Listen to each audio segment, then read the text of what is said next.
So you want to start a small press. Now what? My name is Sakshi Kumar, and I am the Adult Programs Coordinator at Writers and Books. I am an Asian American woman with short black hair wearing a green long sleeve shirt. Writers and Books would like to call attention to the complex and troubled history of the lands on which we live and work. We are recording this panel from the unceded ancestral homelands of the Onondaga, or the people of the Great Hill. In English, they are known as the Seneca people, or the keeper of the Western Door. As I mentioned, this is so you want to start a small press. Now what? So much of the publishing industry is left opaque, both for writers pursuing publication and those seeking work in publishing. Here, four seasoned industry veterans share an honest look at the landscape and what it takes to start and sustain a small press from the ground up. Our panelists are Jessica Cole, Hannah Matheson, Kate Williams, and Matvey Yankelevich. Our facilitator is Mary Gannon. Our panelists' books will be available through Writers and Books Indie Bookstore and & Books. I encourage you to read their full bios on our website, www.wab.org. Thank you.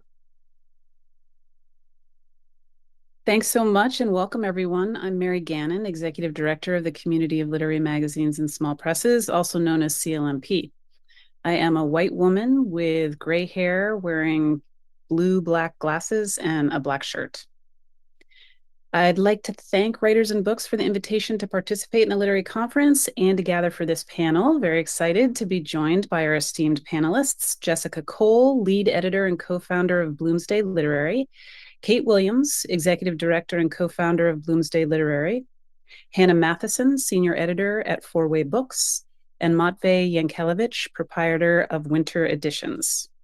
As I said, I'm the ED of CLMP, which is a 56-year-old nonprofit service organization dedicated to helping small presses thrive by providing technical assistance, resources, funding, and advocacy, and by facilitating communication across the field.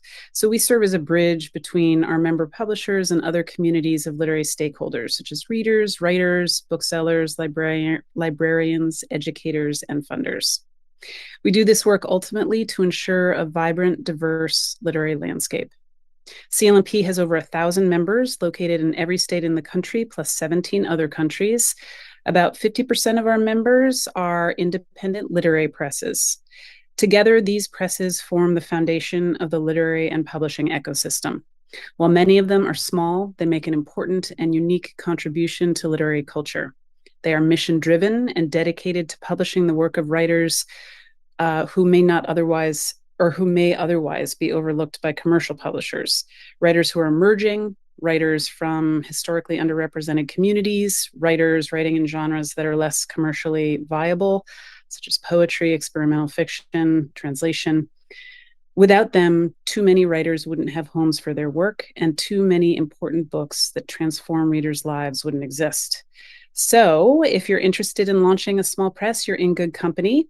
I think it's fair to say that the work isn't always easy. The margins from selling books is slim, distribution and discoverability are challenging, and the literary arts is under-resourced compared to other artistic disciplines when it comes to funding. However, working with authors to produce books that have the potential to transform lives becomes central to civic discourse and influence change is meaningful, important work, to say the least. And being part of this community of presses is really, really rewarding as well. The recent news about the closure of small press distribution, which was the only nonprofit distributor in the US at the end of March, came abruptly, and its impact on the hundreds of presses that had been distributed by SPD has been severe. Presses have been scrambling to clarify information and come up with alternative distribution solutions. CLMP has played a role of being an information clearinghouse and convener of events to help during this transition. But the ways in which these presses and others in the literary field have come together, rallied support, and worked in tandem is an example of what it means to be a part of a community with shared values and goals, and also how rewarding this work can be. So let's hear now from some of the folks in this community about how they do their work. I'd like to start by asking each of you to give an overview of your press. So what is the origin story? What is your mission? What is your business model? How many books do you publish a year and in what genres? And how many staff members do you have? I can remind you of all those questions if you forget as you start talking. Jessica and Kate, do you want to start? Sure. Sure. My name is Kate Morton Williams. I'm executive director at Bloomsday Literary. I'm wearing a blue and white striped shirt that looks like a pajama top, but I can assure you it's not. I have blue glasses on, and I'm a white woman with sort of brown blonde hair. I'm thrilled to be on the panel today. Thanks for making this happen. And I loved your preamble, Mary. CLMP is a huge resource for all of us, and so I'll just take a second to say thank you personally for that as well. Bloomsday Literary started in 2017, and we originally started as a for-profit press. We began publishing because we met a poet who we were shocked to find had not published a collection. He had been a career poet, was writing his whole life. He's a Vietnam War vet, and we had read his poems and asked if we could publish him, and then figured out how to do it. So we started for profit, and a few years later switched to nonprofit to attempt to go after some arts funding. We were never sort of thinking that this was going to be a huge financial boon to any of our lives, but we had hoped that we could make a living doing this because we so enjoyed the work. And maybe Jess, you can take over and say a little bit about our mission and introduce yourself, since we're sort of a team. Yes, we are a team. I'm Jessica Cole. I'm a white woman with black hair, and I'm also like our anyway, I'm wearing a dark green sweater because it's still cold in Boston. Kate and I met as graduate students at the University of Tennessee and wrote, I was a PhD student writing a creative dissertation the second year that the school offered that option. And Kate was writing a novel for her master's in fiction. And we started talking not only about the work that we wanted to produce, but larger conversations about who we were reading and why, and who gets to be on the list and who doesn't, and realized that so many books that impacted us were, not on various lists, had not been published by traditional publishing. And so even though it was many years later, or several years later, that we decided to publish this local Houston poet, that conversation, when we were grad students, was sort of the seed of everything. And we are a mission-driven activist press. Our mission is to publish beautiful, bold books by historically underrepresented authors whose stories inspire and transform us to act. Transform us and inspire us to act. That sounded wrong. And yeah, it's definitely been a journey. I mean, we've definitely added to our skill set in all kinds of wonderful and surprising ways. And it's such an unbelievable experience to shepherd and usher works into the world that wouldn't otherwise be in the world. And we do have these beautiful, both inside and out. I mean, our covers are gorgeous. We work with a really wonderful creative director who's an artist. And so we're really proud of the books that we make. We have only published one book a year, and are probably not going to publish a book in 2024, just to regroup and grow our nonprofit selves, our nonprofit identity. And so far, it's all been poetry. And can I ask you, how many staff members do you have? We have 0 staff members. We have all volunteer. So we have amazing interns from Rice and University of Houston. We have a board, and we have Kate and Fu, our creative director, and I. So we're still an all volunteer organization. Great, thank you. Hannah, do you want to go next? Absolutely. Thank you so much. And thank you, Mary, again. We're so appreciative of all that CLMP does. And thank you to Writers and Books for having us. I am a white woman with long brown hair and a denim jacket. I'm zooming in from my parents' house. So weirdly, I'm in front of a mirror with a gold frame and my high school senior year photo, which I'm seeing now and it's kind of creeping me out. I am senior editor at Four Way Books, and I've been there for, I guess, actually 3 or 4 years now. Four Way Books began in 1993. It was founded by four women, three of whom got the press started and still support it wonderfully, but are no longer involved in the administration. And the fourth was Martha Rhodes, the poet and executive publisher and editor and founder at Four Way Books. So we just celebrated our 30th year anniversary last year, which was really exciting. We've been a nonprofit for those 3 decades, and that business model is related to our mission, which broadly is to promote excellent literary publications and create opportunities for writers of merit. So, like the others on the panel, we wanted to be able to publish work that we believed should be in the world, whether or not it ended up being commercially viable. So I would say that's the best part of being an independent press, despite the difficulties, is that we can believe in the longevity of our work beside or outside the market, and we can retain our authors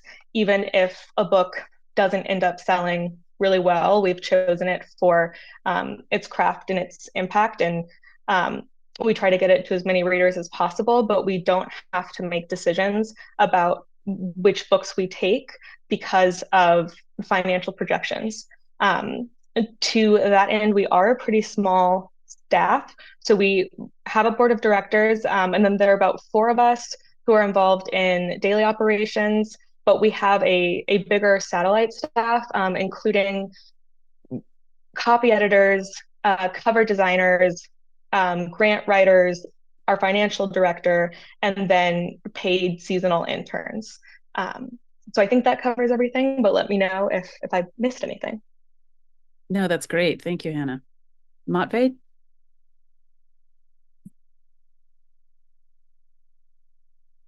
Hello, it's nice to be here. Thank you for having me. I'm a white guy with kind of gray hair, um, currently not wearing glasses and wearing a blue shirt. And I'm in a very nondescript room in Lisbon, uh, where it is evening, and working on a translation here for a little while. Normally, I'm in New York with a lot of books behind me or all over me. I invented this term proprietor today for myself because suddenly I needed to give Mary something to say about my role at Winter Editions, and I am and I remembered that I am a sole proprietor in the legal sense, um, which makes me a little different from the nonprofits here. I was involved in nonprofit publishing for 20 some years as a co-founder of Ugly Duckling Press.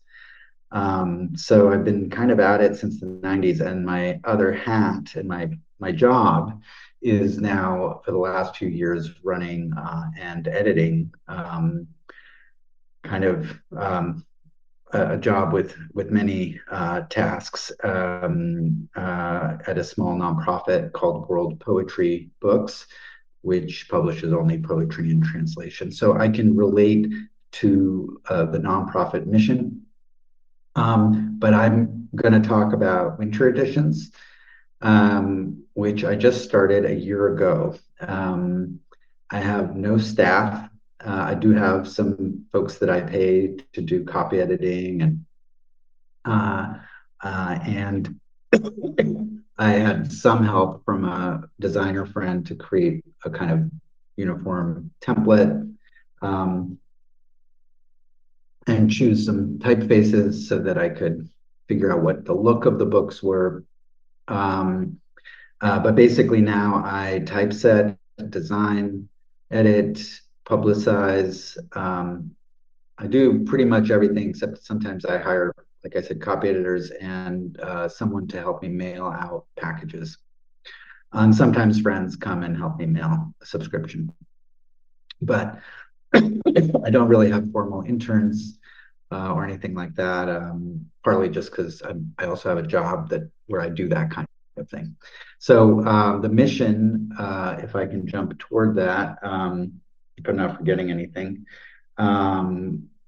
is a very, I'd say, self-centered one, and that is to do the books that I feel like doing. Um, and that is, it's not so different from what I did and what I still do at nonprofit presses, where I also do the books I really feel like doing. But I don't have a board, and the responsibility financially is totally on me, which has been interesting. I have a fiscal sponsor just in case, but I don't think I get any donations. And now and then I do find ways to subvent or support the books that I do through co-publications and so forth. But I'm really not and for foreign work, I do sometimes write grants or something like that but I'm not involved in the sort of nonprofit structure. Or of like every year applying for the same grants and so forth. So that kind of has freed me up in this project of Winter Editions to sort of experiment with what I'm with avenues of interest that I've had for many years. It's allowed me to publish authors who I would have maybe published in my previous work with Ugly Duckling, or that just didn't fit into the program there, or just wasn't everybody's piece. Wasn't everybody's cup of tea. So, and also, I already published poetry and translation at World Poetry Books. It's dedicated only to that. So I was kind of freed up to pursue other things, and that includes publishing some old friends, people who I had published at Ugly Duckling, people whose work I've liked over the years and wanted to support, people younger emerging writers who were former students, or people I've had good conversations with about poetry, whose work I'm suddenly excited about as it's grown. And it allows me to publish without any generic kind of restrictions, except that I'm interested in poetry, and so poetry is sort of the center or the atom around which everything else spins, and or the axis rather. And but that the tangents can be quite wide. So I'm doing some art-related books, and where intersects with poetry, where fiction intersects with poetry, where essay intersects with poetry. All of that is kind of open to me. So I'm not exactly mission driven, but there's really no reason for me to do this, other than to publish the books I'm interested in. So in a sense, it's my own mission. It has to do with long time research interests, sort of movements or time periods, or kinds of like trajectories of contemporary US poetry that I would like to support and that I feel kindred to. That said, it's been a really broad aesthetic range, which is, partly because of my eclectic mind. So that's, or wholly because of my eclectic mind. So did I answer most of the questions, Yeah. Mary? Yeah, Yeah, okay, you sure good. did. Okay, That's great. Thank you, thank Mape. you. So here's a question. What would each of you say are the three most important questions one should consider before starting a press? What should people be thinking about? Hannah, do you want to go first? Sure, I'm happy to jump in. I was just thinking, um, Martha tells a wonderful story about founding the press in 1993, which is talking to someone with legal background who said, you need to get an accountant or immediately hire a financial director. So my question I would ask myself is, what are the logistics and legalities of an independent press, especially based on your business model? Because there are so many specifics that you'd want to adhere to, of course, to be legitimate. The and the reason I say that is because so much of the independent community, especially for less commercial genres like poetry, have a wonderfully collaborative spirit, and do a lot of informal publications, which is one of the best parts of being in this field, and among writers like that. And as a result, sometimes I at least whenever I joined publishing was not aware of my own blind spots. So it's been really phenomenal to join a press and see the inner workings, especially being in a small press. You kind of get a feel for every vertical that would be an entirely different department at a big five publisher. The second question, and this one is so broad that it's nearly impossible, is it sustainable? As people on this panel have already spoken about, the landscape is changing rapidly and it requires a lot of sacrifice and goodwill on the part of employees and volunteers, and authors who put their faith in the press. And so I think getting organized upfront with um, financial consulting, or bringing in other people who are more familiar with the process of starting a business, is helpful for that because they can help with a long-term financial plan. And I think that's just the most important in terms of retaining staff, never having a year where a grant doesn't come in and you're surprised and you have to unexpectedly let people go. You have to be really certain about what your capacity is, and plan in advance because obviously we take books 1 to 2 years before they ever come out. And so you're always operating in the present and in the future. And then to a certain extent in the past, once you have a backlist, I'm always shocked by the time we have a new season of books that it's really only been 6 months since we've published our last season, and we still want to be taking care of those authors and promoting all of those books. So it feels like occupying several different timelines at once. And the third question is, what made you passionate about this? Because remembering that makes work a lot easier. I can say this is my favorite job I've ever had because no matter what I'm doing, the purpose is really clear. I used to be in digital marketing and writing copy about deep vein thrombosis, even though I knew it mattered for health reasons, it was so hard to make myself do. And now, even when I'm doing something kind of manual or administrative, like filling out a spreadsheet or uploading metadata for books, it just feels so much less like pulling teeth because I know that the outcome is always a beautiful piece of literature getting to be out in the world. That's great. Thanks, Hannah. Kate and Jessica, do you want to jump in on the three questions people should consider? I think Hannah's were really, really good. Jess, how about I say one and you say one? Would that work? And we'll keep our max to two so we don't take over too much time. But I would say a really important philosophical question that I probably should have asked sooner was, how good are my boundaries? This thing will expand to fill the space that you give it. And it was a lot of space in the beginning, and just sort of running ramshot around the house like an angry toddler. And if you can't put it to bed when you go to bed, I think that's when I sort of pulled back and said, okay, let's let's regroup a little bit and see where the ends of this thing are for me, so that it's sustainable emotionally.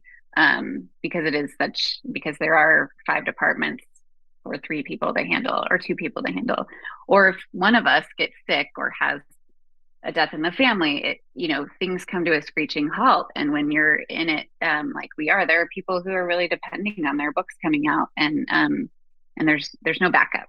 And so I would say that's an important question to kind of ask, and then adhere to those boundaries as you march forward. And I'll just give a short example that we had started thinking we're going to publish 10 books a year, and that's going to be our goal. And now I don't feel sheepish at all saying we publish 1 book a year, and we do it really well, and it's what we can sustain moving forward at this point in time until we have more infrastructure underneath us. And so, be realistic about that. I think my answer is a little bit similar, so hopefully it doesn't feel repetitive. But I do feel like Hannah covered so well and so beautifully the 3 main, and Kate's answer about boundaries is just as important. I teach and do freelance writing and editing and proofreading, and so the idea of balance of how to, I mean, the joke about don't quit your day job, right, is in there, but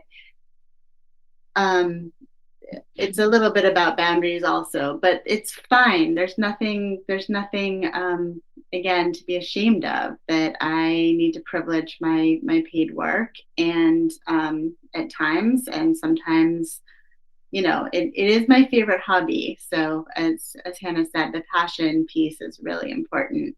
I also do my own writing, and so that's also in the mix. So I think finding ways to sustain, as Kate said, ourselves emotionally and professionally and economically, while we're building the plane of the press is really important. So similar, but just the idea of not being ashamed, and realizing that certain things have to happen first, and then the press sometimes is second, and that's fine. That's the way it should be. Thank you. Those are all such great answers. Matvey, anything to add? Yeah, those are excellent answers. Very prudent ones. I'd say if you'd like to self-immolate as a kind of Rimbauden figure, I mean, become a publisher and a writer, and go all out and burn out. And I mean, it's something some people like to do, and that's a trajectory. And sometimes great work gets done, and then people look at it and they say, "Wow, that was amazing! That press that lasted 10 years or 5 years or 1 year." And that's one way to go. I'm not advocating for it. It's been really I'm actually thinking that it's really a lot of responsibility to your authors, and to yourself to take on. It's like, if you really want to be a writer, that takes a lot of time. And if you really want to be a publisher, it also takes a lot of time. So realistically, I would say you're not going to write that much if you're really working hard for your authors, at least if you're doing what I'm doing. If you're not working for a nonprofit, or you're not, or you're just doing every part of the job yourself. And that's how a lot of small presses start out. Also, like expectations, I think, for how well the books will do and how they'll get out in the world. I mean, if you haven't been doing publishing, then there's a lot to learn. CLMP is a great resource, and talking to other publishers and getting the kind of, and maybe interning or getting into it first, and just seeing if you want to do spreadsheets, and if you want to do data, and if you want to deal with corporations and printers and distributors who aren't necessarily that into poetry, and aren't there to lend you a hand exactly, you know. So, you know, you have to keep in mind that there's also like a question about ambition. Do you really want to devote a lot of time to put a stamp on something that your own kind of, to not only help authors but also to be involved, because you could read these books, you know, or you could read these manuscripts, say, yeah, but I can't do anything for you because I'm not a publisher, but I'm really enjoying it. And that could be enough for you. But so there's also this question of what is this, what is the ambition, what do you want to achieve? Yeah, that's great. I think all of those points are so astute. And you know, for some it seems like being a writer, being a publisher draws on the same creative well, whereas for others they have a better, easier time somehow balancing that. But you know, it is true. I also love the advice about making sure that you talk to as many other people in the business as possible, just so that you know, like setting your expectations and having a handle on what, you know, you can envision for your project. And then the idea that not all projects have to last forever. I mean, some might be sort of just for 10 years or 5 years. But considering all of that ahead of time, I think probably is really helpful. Matvey, what terms do you offer your authors, and how do you partner with them? Do you expect them to help promote books, do readings, et cetera, et cetera? I mean, I don't force them into it, but mostly the authors want to promote their own books. And I think I'd feel like probably I shouldn't be publishing a book that someone doesn't want to promote.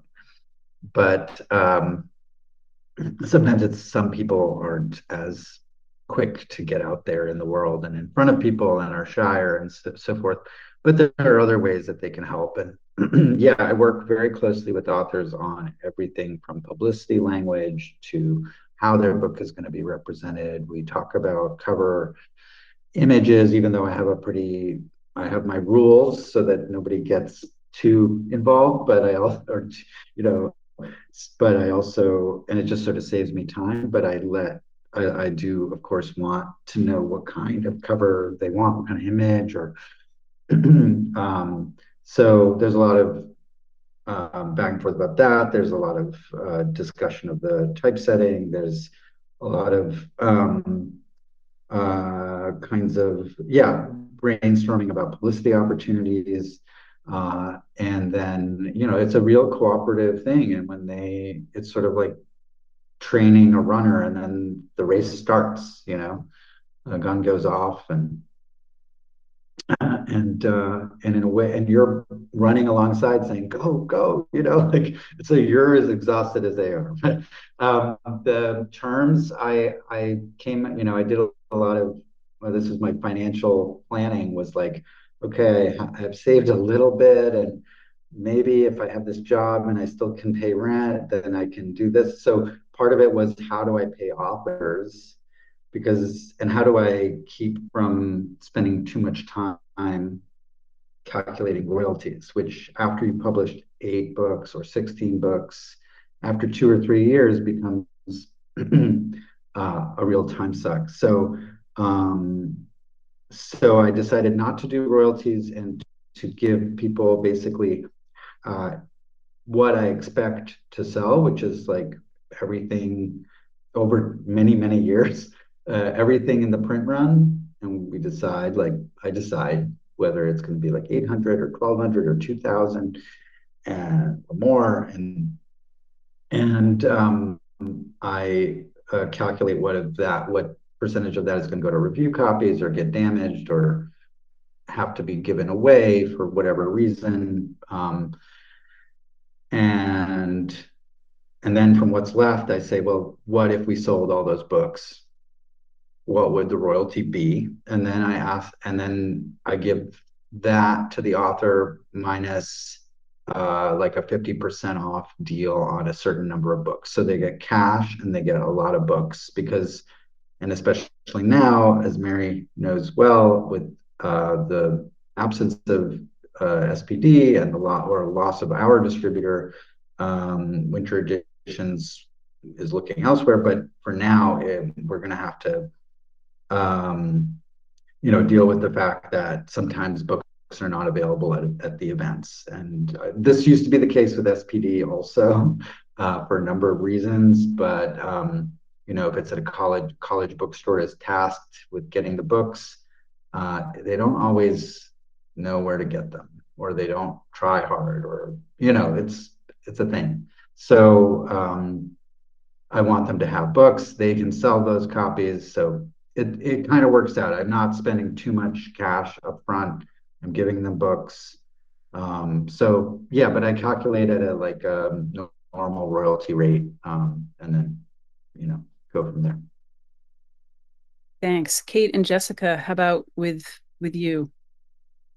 Mavi, thanks for sharing that. That's a excellent sort of reverse engineering to get out of calculating royalties. So I really appreciate that.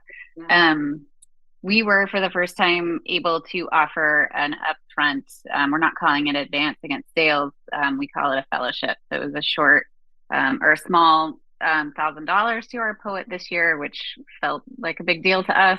And I think it felt like a big deal to him too. And then we offer 10% royalties to begin with, up through 350 copies, and then it goes up after that it graduated.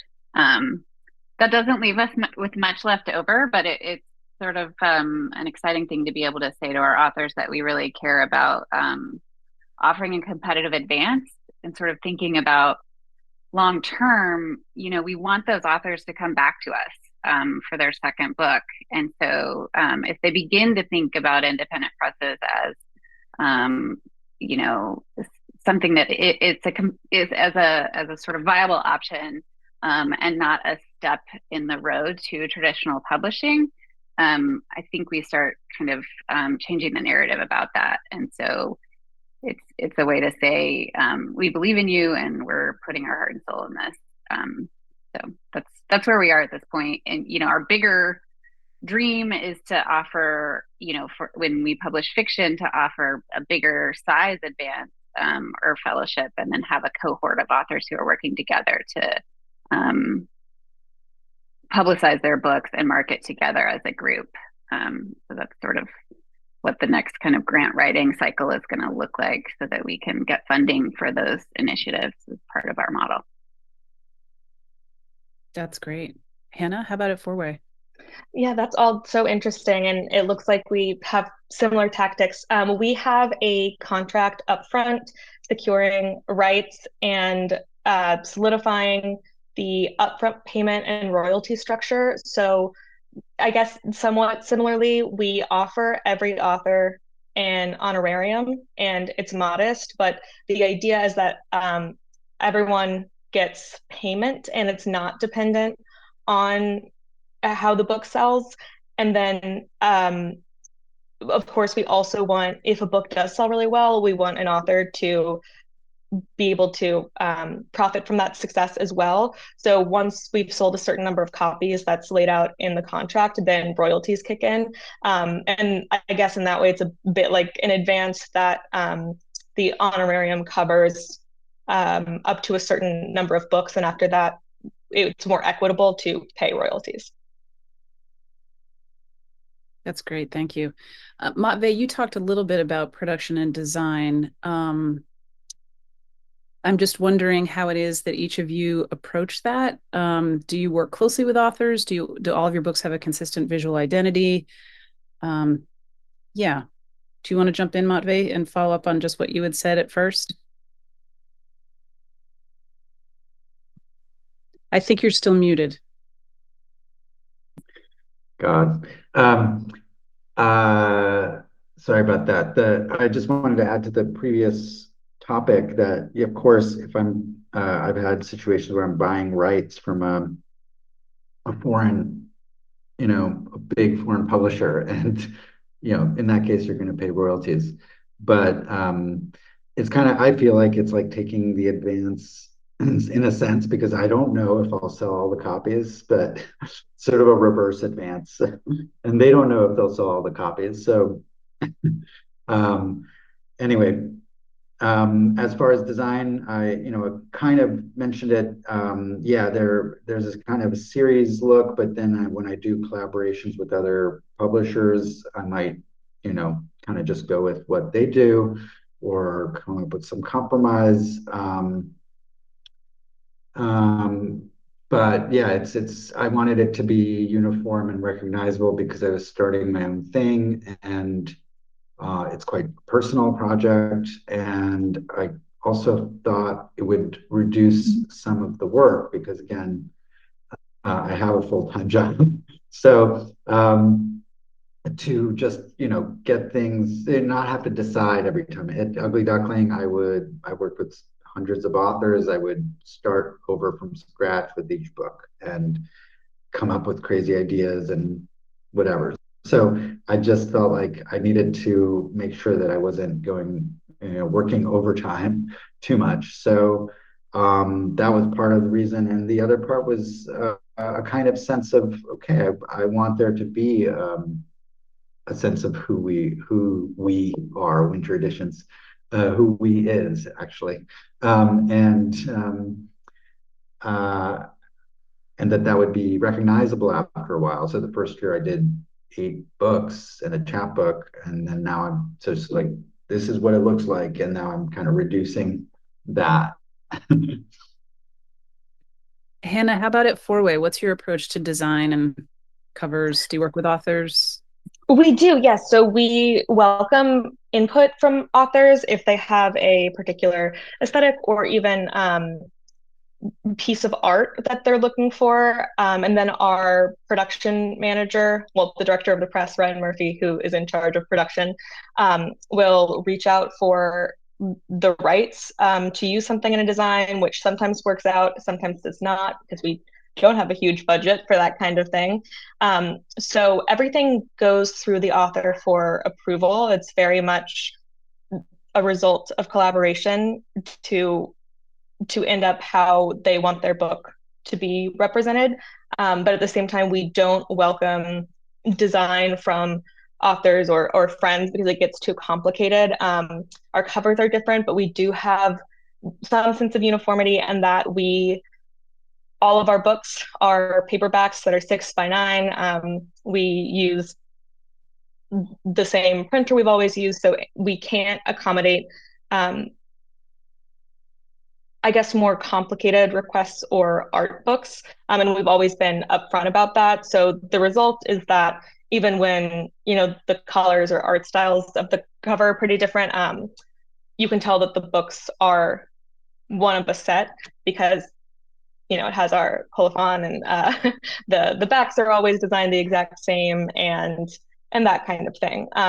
So there's back and forth, certainly. And sometimes Ryan designs the cover, and sometimes our contract designers design the cover. But that's our general boilerplate process. Thank you. Yeah, Jessica and Kate, what's your philosophy / approach to design and visual identity?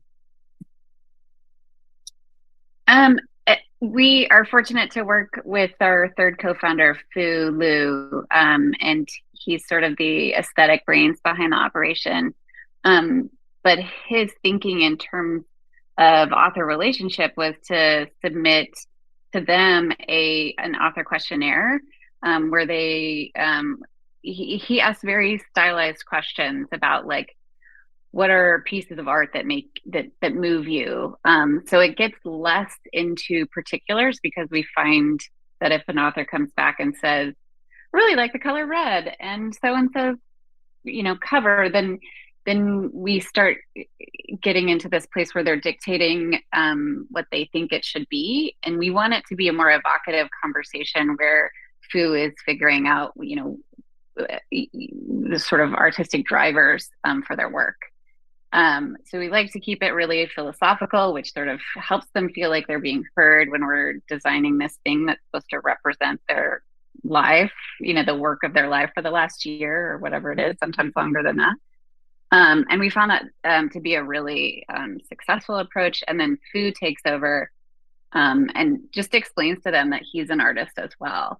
And that he's working to capture what they put so much time and effort into. the inside of the text on the outside for them, because their medium is not visual. And we find that's been a compelling conversation to have with artists, and then or with authors.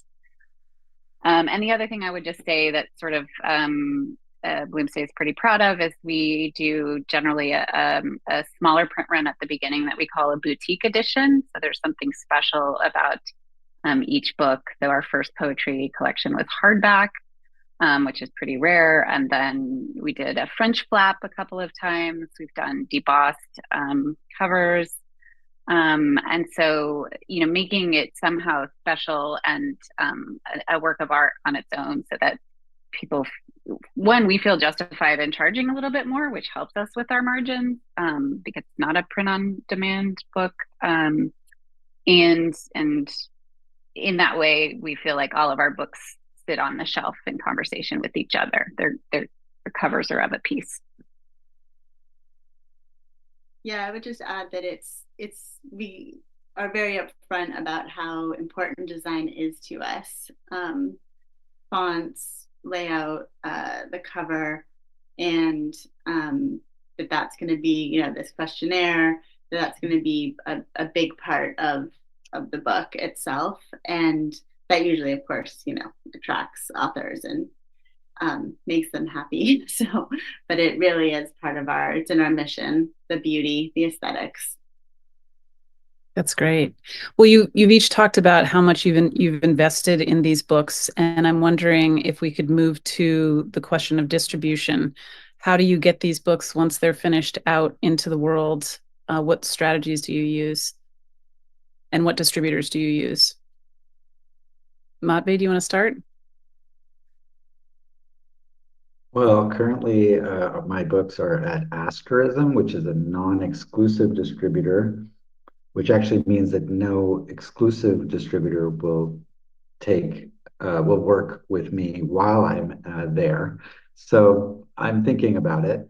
I think that venue might be the right place for winter editions, but it may not be the right place for a nonprofit press.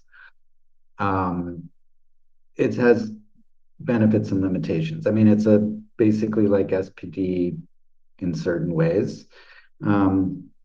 And that means they don't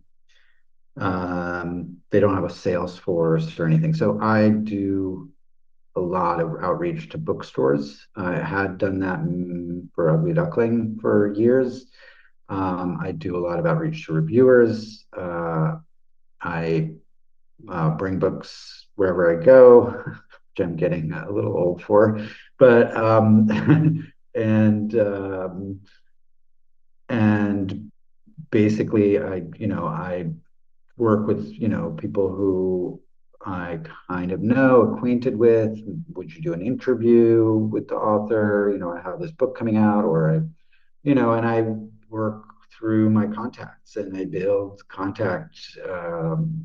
That's what the first thing I did at Ugly Duckling, one of the first major things was the data for contacts. And that was sort of, for years, people around me were like, why are you working on that database again? And I was, like, why is this database so important? I had to redo it once because the computer got stolen from our old studio, but luckily way back. So basically, like building contacts with bookstores, with reviewers, with editors, with other presses that you might have some allegiances with. I don't do social media for winter editions. That was another it was both a political decision and a time decision, because I would be a perfectionist about it. Like, how come I'm only getting this many likes? And, then I would get dragged in. And I realized that's what it wants to do. It wants to drag me in. So, and I'm interested in like reading and slowness. And so if people find the books and they want them, there are ways to get them. And if they want that kind of experience where they're not, on the screen, or they're not there the next day with Amazon, or, that's the kind of reader winter editions is probably going to win over. It's unlikely to win over the other kinds of readers. So, but I think for me, it's been super important to try to get as much as possible the books in front of people at bookstores, because I think that's when some kind of magic happens. People get curious. I actually put did a I don't do it for all the books, but for most of the books, especially emerging writers, I put a blurb on the front cover like it was the 1970s or something. Like a little, like for a poetry book, this is kind of unheard of, but it's sort of, obviously you put like the brilliant thing or the exclamation on a big blockbuster, but you don't usually put a well worded, complex blurb on the cover. But I've been choosing really short snippets. So just people seeing the book, they could get an idea of what it's about, because otherwise it's a name they never heard of and a title that might be good, but and a simple image. So that's been a strategy. But yeah, really like trying to get the books in front of people, but also trying not to break my back and going to every book fair or like. Um, so you have to choose wisely, I think, and it's important to be places and get the books places like specific bookstores, specific review venues that actually get to your audience, your intended audience, which is really the audience you need to reach first and maybe last, Um, so and that will be okay. If it expands beyond that intended audience, great. But that's what you need to shoot for as a publisher, I think. That's great. Thank you. Hannah, how does Four-Way, what distributor do you work with, and what other ways do you get books out there? We work with Chicago Distribution Press, and we send books from the printer directly there where they keep our inventory. And we also participate in their print on demand program. So often we'll have an understanding of inventory, not often, we always have an understanding of inventory well enough that we keep things in stock. But if something massive were to happen, like a book won the National Book Award and there was a run on sales the next day, print and demand would kick in if orders came in so that there's never a lag in distribution. Um, the struggle we've had with that recently has been that once we release stock at the inventory in advance of publication date so that we can send out books, it also releases all pre-orders. So to accommodate that, we've been splitting orders between our office in Tribeca and CDC so that we can send out pre-pub review copies and ARCs to everyone on our list and avoid having customers and readers get books 2 to 3 months before our publication date. So CDC has been wonderful. We're only doing distribution with them, not publicity and marketing, but it's still hard to be a small press in navigating our old, sorry, that was half a thought. Our old press used to handle metadata and all digital maintenance for us. And at CDC, we're responsible for that. So as the landscape changes and Amazon changes its requirements and how it ranks presses, things are always changing. What time we need metadata up by, when we release the titles, when we announce pre-order, and because of the way distribution works in advance of publication, we have had to make some changes in the last few cycles. And I imagine that with all of the disruption that's still happening, changes will continue. And we just, CDC is very professional and they distribute a ton of presses. But just given Amazon's kind of chokehold on the market, a lot is happening quickly and we do our best to adjust. And CDC does as well. They're very vocal and communicative about their interactions with sales reps at different online and physical retailers, and everyone works together in that way. And do you go to events, book fairs, et cetera, et cetera? We do, yes. So we, of course, make sure that for author readings, event planners and bookstores have our distribution information to order books in advance. We also tell authors to always have personal stock on them just in case, because you never know when. I'll say this, a lot of big retailers go through a wholesaler like Ingram, and because Ingram buys its own stock, sometimes we'll deal with this frustrating situation where websites or bookstores will say, oh, there's no stock of your book. And we'll say, that's not true. There's always stock of our book. It's just that Ingram hasn't amassed enough orders to replenish their stock. And so it's misrepresentative of what actually exists. And that's the big headache for our authors. And then to explain to everyone, no, there is always stock of your book. But if someone exclusively goes through Ingram and they're not willing to set up an account with CDC, then it sometimes puts us in the position of needing our authors to provide books for their readings or sell them on consignment. And we do participate in book fairs depending on the circumstances in the year and what else we have going on. But we're always at AWP, which is a lot of fun for us to get to see our authors from around the country, and to sell books in person. So we love that. That's great. Thanks. Kate and Jessica, what distributor do you work with and what other efforts do you make? Our dream is to work with CDC, but we don't have enough books yet. I think it's 8, right, Kate? You don't remember. Anyway, so far we do this boutique print, and then we work with Ingram. Same situation of frustration, and echoing Hannah, the Amazon, and the changing landscape and SPD. We do a lot of book fairs. There are quite a few in Texas, and in Houston, even specifically, the BIPOC Book Festival. I don't even remember all the names, but that's a big place for us, tabling at events.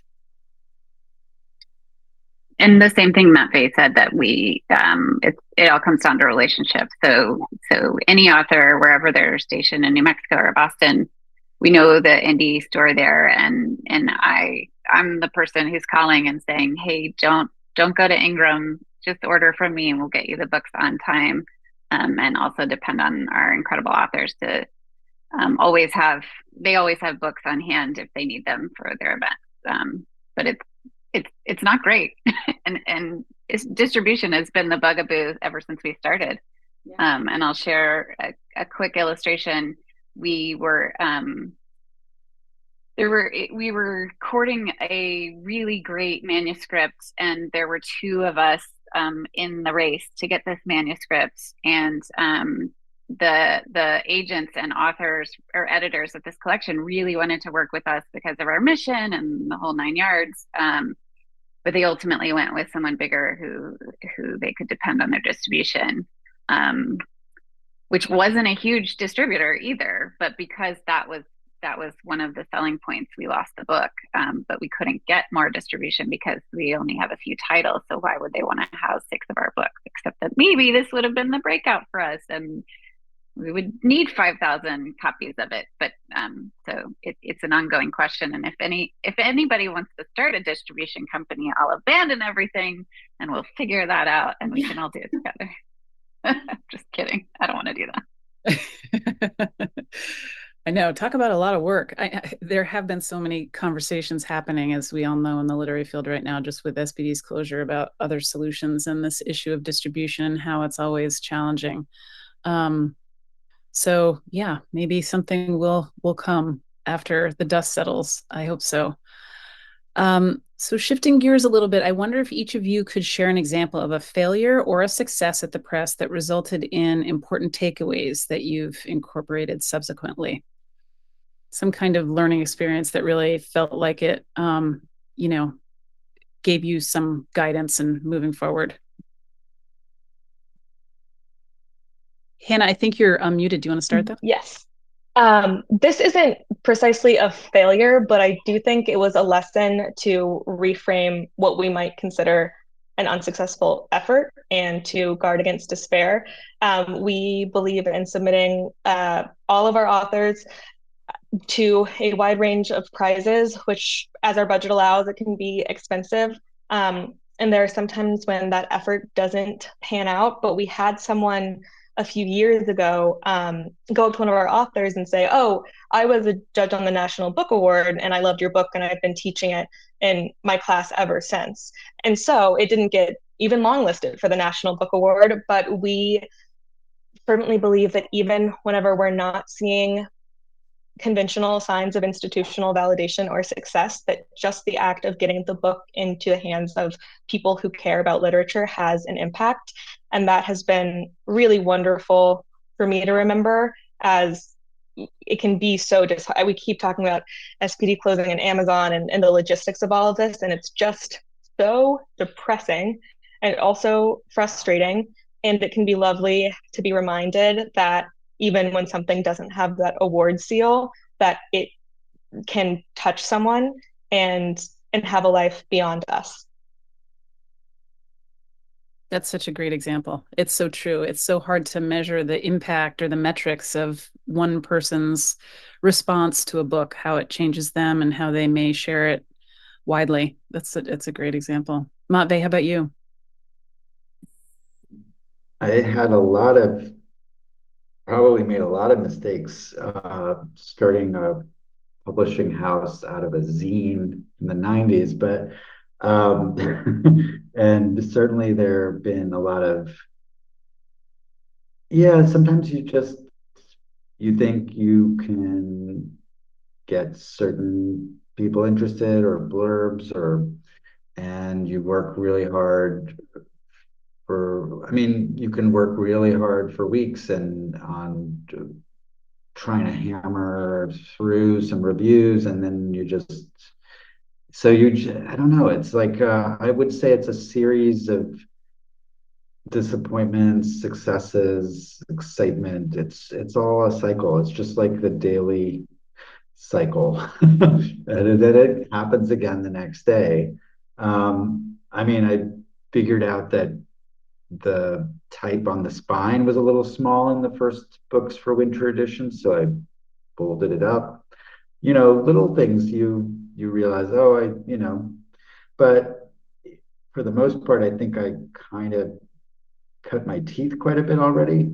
Um, and I think guarding against overspending, like on an ad or something like that, is one of the main things. I agree with Hannah that send the books to awards. The authors will be pissed if they're not even being considered, and you have to kind of foot the bill, unfortunately. But yeah, there have been lots of great surprises, and sometimes, especially with poetry, a year later you find out that someone's reviewing a book or that they're suddenly the poet is getting readings, and you know, um, so I don't know if I have any like pithy stories, um, but yeah, I think what I would say is that the the biggest mistake probably is just getting into it at all because you just get hooked. So be No. careful. That's great. Kate, Jessica, do you have a pithy story, challenge, or a success or failure? Should we share the burning piles of cash in your backyard story? We should. We were talking to an agent once, we were unafraid to ask questions from him about what he would tell his authors about us, and there were a couple other poets who were going to start another small press, and this agent said to them, well, if you've got piles of cash that you're just going to otherwise light on fire, then go ahead and start a small press. It sounds like a great idea. Which and I think, yeah, I guess the I think of what we've been doing here for the last 7 years is analogous to parenting, and like parenting, there aren't a whole lot of like progress reports along the way. Like no kid is like, "Hey, mom, you got an A today," unless you train them to do that, which maybe I should. But if you can take stock of take time, like Matvey, you were saying, slow down, be in the business of slowing down and take time for the things that you've done well, and share those with other people. I think is, and by that I mean Jess and I talk about the things that have gone well, and that usually boosts our spirits and guards against despair, as you said, Hannah. And I think anytime our poets or authors do well, feel we feel that too. And so, yeah. I'll just share an anecdote that just happened, which we were really hoping to do a novel, and we just don't have the resources for something that with that many words, literally. And so I think, that was a failure in a way. And but I think it really helped us regroup and see, there's always an eyes bigger than our stomachs situation. We're all dreamers here. And we'd also applied for a consultancy grant, our second one from CLMP, and that came through. And leaning on CLMP, our community here, these are the bigger wins and can really help us make the incremental, growth, because it has to be incremental. We literally could not jump from what we were doing to a novel yet. And it would have really disappointed everyone, I think, or we would have gone insane, probably. So yeah, I don't know if that there's a unifying theme there, except for the fact that having this community and having CLMP as a resource, those are always the wins. Thank you. I appreciate especially hearing that because that's what we're here for, to help serve you all in all of your important work, which I feel like just being a part of this community, you have a real sense of people's dedication and how appreciative authors are, and how important these projects are. So I feel like that in itself is a huge rewarding part of being, endeavoring to launch a project like this. Matvey, I'm glad we have you back. I had one more question for everyone.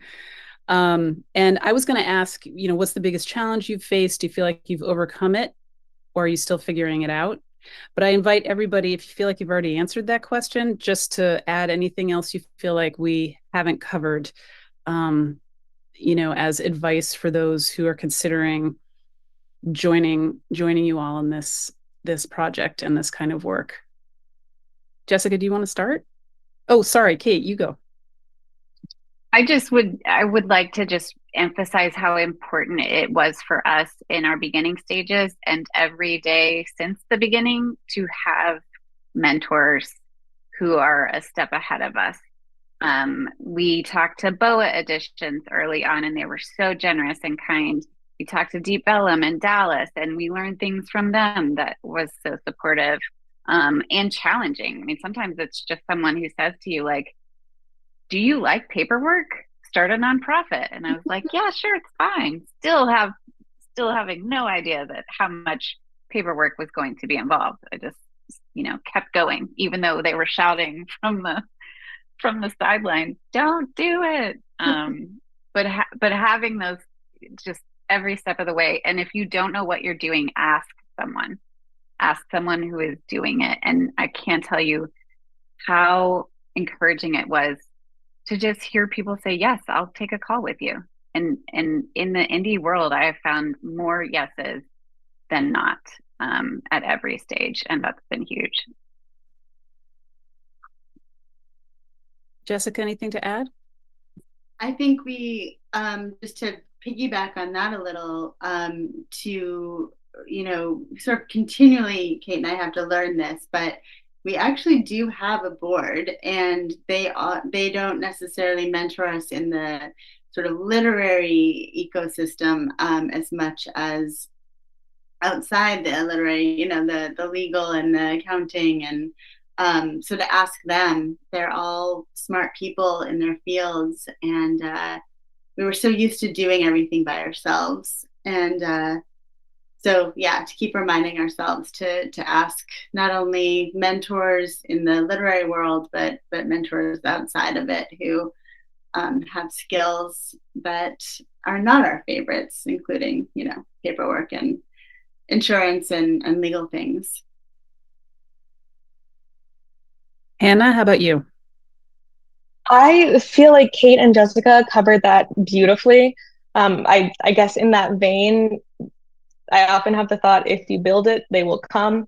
It takes so much effort and sweat and frustration. And at the same time, as others said, there are so many just people acting in good faith and with a lot of generosity who believe in the mission. And I was talking to a friend the other day about how some people are just such immaculate planners. My college roommate was an Energizer bunny, and she loved executing, and that's not how I am. I don't consider myself systematic or necessarily called to leadership, but once a structure exists, I love to participate. I'm a joiner.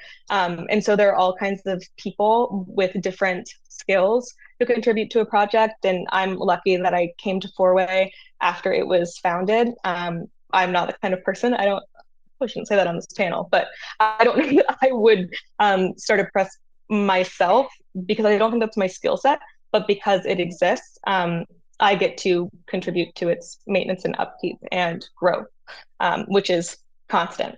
Yeah. So sourcing from other people when you need help, accepting it graciously, being in community and the anti-economy of independent publishing is just really beautiful. That's great. And I love your point about, different people with different skill sets and bringing them to a project and sort of rounding that out as a team. Seems like a really smart piece of advice as well. Matvey, you've talked a lot about your, sort of long history. Anything you want to add in terms of challenges or final advice for folks? Yeah, but I'm not sure if my internet will handle me at the moment.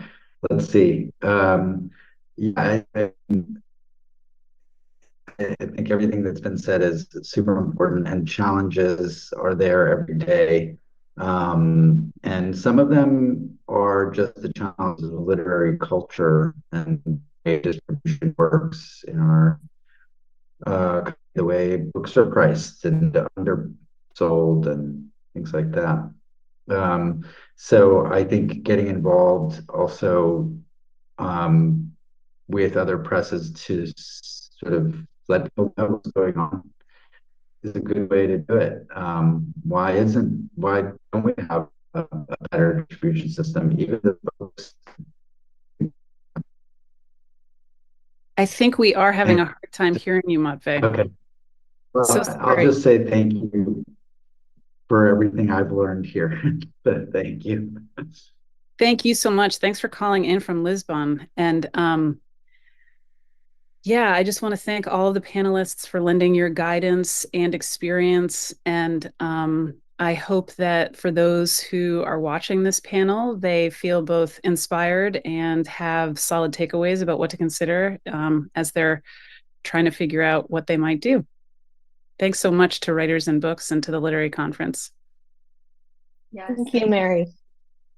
Yeah, I also wanted to say thank you to everyone here, Mary, Kate, Hannah, Jessica, Matvey. Thank you for being here today, for being so transparent about the publishing industry. That was such an important conversation. And really, thank you for all the invaluable work that you guys are doing day to day. As a reminder, the books of our panelists and our facilitator will be available through Ampersand Books. I urge you to support their work in any way that you can. Thank you. Thank you. Thanks so much. Lovely to meet Thank you you. all.